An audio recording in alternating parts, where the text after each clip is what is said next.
Okay, it's going to be a review of Elimination Chamber 2023 from Montreal.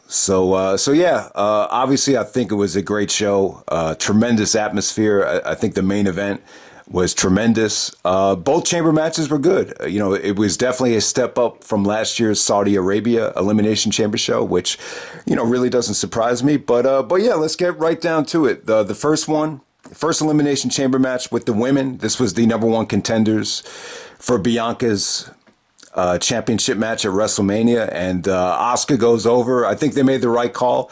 I didn't think it was that predictable. I thought Raquel looked pretty dominant here. I thought they might have gotten that direction. Liv Morgan, I think she's made it quite the name for herself over the last year. But at the end of the day, I think they went with the biggest star, the best wrestler, the right choice. When they put the WrestleMania graphic up of Bianca and Asuka, it just looked really, really cool. I was just like, wow, that's going to be a hell of a matchup. It's face versus face, so I wouldn't expect a whole lot of storyline stuff. But I think that definitely has a lot of appeal. I think both women's matches are definitely an upgrade from last year's. So you're going to get Asuka challenging Bianca, and then at the same time, you're going to get Rhea Ripley and Charlotte. During the pandemic, without the fans, they had a really, really old school technical match, but this time they'll have fans, and they just have tremendous history. You know how good their matches have been in the past, so I would expect this to be their best match as well. So I think they hit a home run with the women this year. I think they have the right four girls going up against each other. So good stuff there. As far as the women's elimination chamber match, I wouldn't say it was great. I thought it was really good, though. Asuka comes out at the end. She wasn't involved in that much of the match, but they made her look pretty dominant, when it came down to her and Carmela at the end. Carmela didn't get, that much offense. And Carmela was definitely the heel of the match. There was a really memorable spot with Liv Morgan. She actually passed out. She actually just fell asleep. I think it was to the sharpshooter and to the armbar from Asuka. So I thought that was pretty unique how she got eliminated. And it wasn't bad. I thought all the women did their thing. I wouldn't say this is great. I wouldn't rush out of your way to see it. But the right girl goes over, and it was very entertaining and definitely a step up from last year's women's Elimination Chamber by far. All right, next up, you got Bobby Lashley taking on Brock. The third match, the rubber match, and a little bit disappointing as far as crowd reaction goes. They were really into Brock, even though Brock has kind of been like the antagonist, the heel of the situation. Bobby, he's getting a lot of heat. I just think it has to do with just Brock being massively over because he's coming on that early in the show. It's like you're seeing a legend, you're seeing a Hall of Famer. This early. But, the match is okay while it lasted. Brock hit two F5s. Bobby kicking out of the F5s. I feel like it's a waste. Why would you waste the kick out on a match like this? That's clearly filler. It was a DQ. The match ends when Brock actually gives Bobby a low blow after Bobby's applying the Hurt Lock. So it just felt incomplete. It's just another one of these matches that felt incomplete. I just think this whole feud has been going on for over a year. All the matches have been, somewhat disappointing. And I just rather see Brock face somebody fresh at WrestleMania. So if they're going to face at WrestleMania, which it feels like it, I don't think it needs to be a Hell in a Cell. They took away Hell in a Cell, so I think that's a possibility. I don't think it needs to be a cage match. I just think you make it no DQ and let these guys finally empty the tank because, I'm not going to lie. At one point, this was a hell of a dream match, a hell of an attraction when Brock was, with the UFC and Bobby was making a name for himself on SmackDown. It was cool. Like, one of these days you like to see Bobby face Brock. But at this point, I'm almost like, man, can we just move on to something else? But I think they both deserve the chance to get a match at WrestleMania and finally empty the tank, but we'll see what happens. All right, next up you had Edge and Beth Phoneix taking on the Judgment Day of Finn Balor and Rhea Ripley. Dominic got a ton of heat here. Fuck you, Dominic chants throughout this whole thing. So Dominic is getting more heat than anybody in the Judgment Day, a lot more heat than Damien Priest, who had to work really hard and win the fans over in the Elimination Chamber. But yeah, I thought this was a good mixed tag. Definitely the better Edge and Beth Phoneix match. This was 10 times better than the match they had against The Miz and Maurice. I think that was last year at the Royal Rumble. But yeah, man, it was good stuff. Beth and Rhea, You know, it was pretty intense between them. Some good trash talking. It was very physical. I just thought it was good stuff between them. Whenever Edge and Finn Balor were in the ring together, very well executed stuff. I mean, the only flaw in this match is when I think it was Rhea. She actually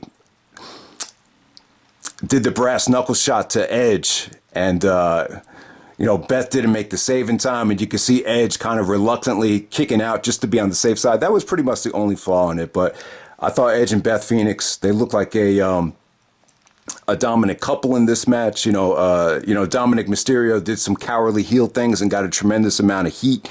But yeah, man, overall, Edge and Beth Phoenix actually used the FTR finisher, the big rig. I think they call it the shattered, shattered explosion. God, it's not coming to me right now. But something about shattered. Man, they actually had a name for it, which surprised me because I don't think they've ever used it yet as a finisher. But I mean, what's going to happen at WrestleMania? I would expect Edge to take on Finn Balor. Their last match was really, really well booked. It had a lot of crazy stuff that went on in it, the I Quit match, but you really didn't get a lot of them wrestling each other. So I'd love to see Edge and Finn Balor just one-on-one. I'm kind of against having a Edge and Mysterio going up against the Judgment Day. I just feel like we've seen a lot of it. I'd rather it just be one-on-one between Edge and Finn Balor. But this was a good mixed tag match. The crowd was incredible. And yeah, I just thought Edge and I thought both women looked great. Give Beth Phoenix credit. She's somewhat in retirement, but her and Rhea Ripley, I thought they definitely brought it. So thumbs up there. I thought this was actually better than the women's Elimination Chamber match. All right, next up, we got the United States Championship match. Elimination Chamber. This is the men's Elimination Chamber. You got Austin Theory defending against Bronson Reed, Damien Priest, Johnny Gargano, Montez Ford, and Seth frickin' Rollins. Rollins and Gargano start off this thing. I thought they were both good. Rollins was great here. Just kind of playing the LeBron role. What LeBron did in the All-Star game, just kind of, putting over younger talent, just, really working well with guys that are really trying to make a name for themselves. So I thought he was great in this match. Gargano, in some ways, besides the Royal Rumbles, this is really like his first time, being on a major WWE pay-per-view and showing what he can do. So Gargano definitely had a good coming out party here. He had some really memorable things. The highlight from Gargano, there was two things that really stood out. So there was a sequence where Rollins and Gargano were just kind of hanging out on the chamber pod. It looks like they were just going to, chill up there. Then all of a sudden, Rollins is about to give Gargano the buckle bomb. And then Gargano counters it into a hurricanrana to whoever is below them. So I thought that was an awesome spot. Plus, there was a really nasty reverse Rana from Gargano to Bronson Reed, which looked like it might have killed him. But they did it so safely and so slowly that it ended up being okay. Yeah, Bronson Reed was a monster here. He had a really good performance. At the same time, he got a lot of heat. Damien Priest got no reaction when he came out, but he almost won the fans over. It was a little bit weird. I thought Montez Ford was the MVP here. I think he stole the show. I think he proved that, down the road he needs to be a singles. He was teasing a heel turn with the Judgment Day, I think a couple weeks ago, maybe a couple months ago. So, maybe they go in that direction. Maybe down the road, I could see Montez and Bianca being like a cocky, heel couple. I think that's a possibility. But I think he proved here. He really deserves a chance to be a singles wrestler. He really reminds me a lot of Ricochet. I mean, he busted out it was almost like a moonsault off the top of the Elimination Chamber. It was cool. I want to say, I think we've seen something like that before. It might have been in one of those New Day tag Elimination Chamber matches, but what it really reminded me of was Christopher Daniels from the Destination X Ultimate X, where he won the X Division Championship. He goes up to the top of the Ultimate X, and he basically does a pull-up into a moonsault off the top of the Ultimate X. It kind of reminded me of that, but yeah, Montez Ford was awesome here. He ends up taking a curb stomp from Seth Rollins. While he was curb stomped, he was almost elevated on the second rope, And it looked pretty nasty. And pretty much all of the fans, I bought into it too. I thought he really got a concussion. Just the way they sold it. They opened up the chamber pod. You see Montez actually collapse. I figured, maybe he just took a bad bump there because he was elevated on the ropes. But clearly this was an angle to get Logan Paul into the match, and it definitely worked.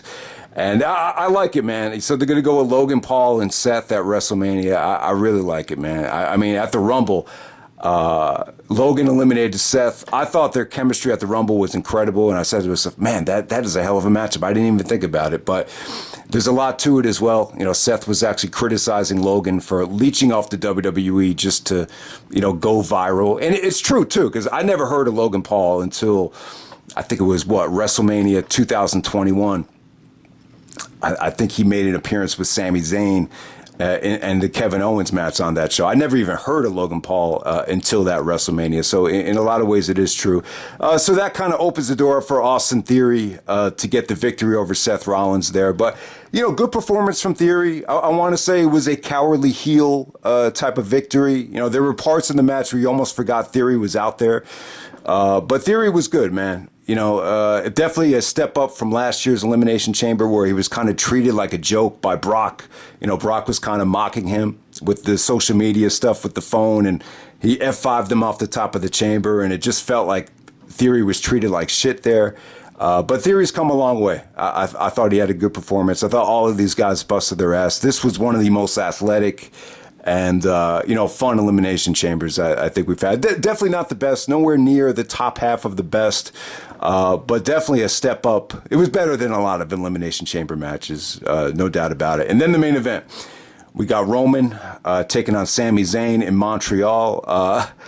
I got to say, man, if you didn't see Sami's reaction on SmackDown from Friday, it really reminded me of Hogan's Montreal standing ovation from 2002, where Hogan started crying and Sami started crying here. So it was pretty much identical. I would say they were pretty much on the same level. So that continued into this match as well. We've seen guys get tremendous amount of heat in Montreal, like Shawn Michaels, and then we've seen guys get treated like a hero, like Bret Hart, for refusing to lose in Montreal. It kind of made Bret one of Montreal's own. But Sami was born in Montreal, and the same thing with Kevin Owens. So they treated Sami like a god here. Roman got a ton of heat. This really reminded me of Money in the Bank 2011. And Michael Cole even talked about it, how, this is one of the rare instances where all the stars aligned and you just get an incredible atmosphere, an incredible moment. So, yeah, it kind of reminded me of Money in the Bank 2011, One Night Stand 2006. It definitely had that type of feel to it. The timing too. I mean, the timing was great. They cashed in on it while it was hot. The only negative is it's just like, man, this would have been a great WrestleMania main event. This really reminded me of No Way Out, where Eddie Guerrero won the belt. I'm just like, man, Eddie's so over that you almost have to give it to him. And there is just no way, you weren't going to be disappointed. If Sami did not win this match, you were going to be disappointed. It just had that feeling to it. So, while this match ended, you could definitely see the look of disappointment on people's faces. But, when you got WrestleMania just days away and you got a guy that hasn't lost in, almost 4 years, hasn't been pinned since December of 2019, you got to have Roman walk into WrestleMania as champion. You definitely have something special here with him as Undisputed Champion. But yeah, I thought the match was great. I think Sami was finally able to show the world, what kind of wrestler he is. I just thought he looked amazing here. He busted his ass too. He had this huge scar going all the way down his chest to his stomach. It wasn't bleeding, but it looked nasty. I think he actually did it when he did the torpedo DDT, and then Roman countered it into a Superman punch. So it was a great match, very dramatic, driven by dialogue. Roman's trash talking to Sami's wife was great. And, Yeah, I love the spot too when Sami, kisses his wife. I thought that was cool. I just thought Sami displayed a ton of emotion, just a lot of connection with the fans here. Tremendous near falls. I thought Heyman was great. For as unathletic as Heyman looks, it just adds like that extra layer of comedy. Like whenever he tries to do something physical. But yeah, I mean, I thought the aftermath was incredibly booked. It just seems like with Triple H at the helm, it feels like these aftermaths are just so well thought out and just so well executed. So yeah, Roman goes over, but I thought the stuff with the Usos was really cool, and I thought Kevin Owens' return had to be done. Kevin Owens coming back to Montreal with his brand new shirt. I thought Owens coming out to make the save at the end was really, really cool. So awesome moment, awesome match. I mean, yeah, I would have loved to seen Sami win the WWE Championship, but, in a lot of ways, this was his WrestleMania moment, and I would definitely agree with that. But he was finally able to show how great of a wrestler he was, and that's really been my biggest criticism with how the WWE's used Sami. It just feels like they haven't gotten a lot out of him because, when he was in Ring of Honor as El Generico, he was, one of the best wrestlers in the world. And since he's been to the WWE, it just feels like he's been, they've been really trying to work on his character development, which has definitely paid off. But now you're starting to see him as a great wrestler. And, eventually we're going to see a perfect mix of the two. And, who knows? Maybe him and Roman, him and Cody later on in the year could feud over the championship. But either way, I think you'll definitely see Sami and Kevin, finally defeat the Usos and win the belts at WrestleMania. I think that will be an awesome moment. They won the tag team titles in Ring of Honor, but never on the mainstream level. So I think you have that to look forward to. And now we can start counting the days down to Roman and Cody, which should be a hell of a match. Should be really interesting to see the atmosphere at WrestleMania between Roman and Cody. So a lot of good things to look forward to. You got WrestleMania coming up. You got Revolution coming up. You got the Iron Man match with MJF and Bryan Danielson. Definitely looking forward to that. I don't want to, act like that's not important because it is important. It's a huge match for MJF. And look forward to some more classic No Way Out and Elimination Chamber reviews throughout the month of February. This should be an awesome ride at WrestleMania. So hope you guys enjoy the video. Awesome pay-per-view. Definitely check it out if you haven't seen it. And I'm out. All right.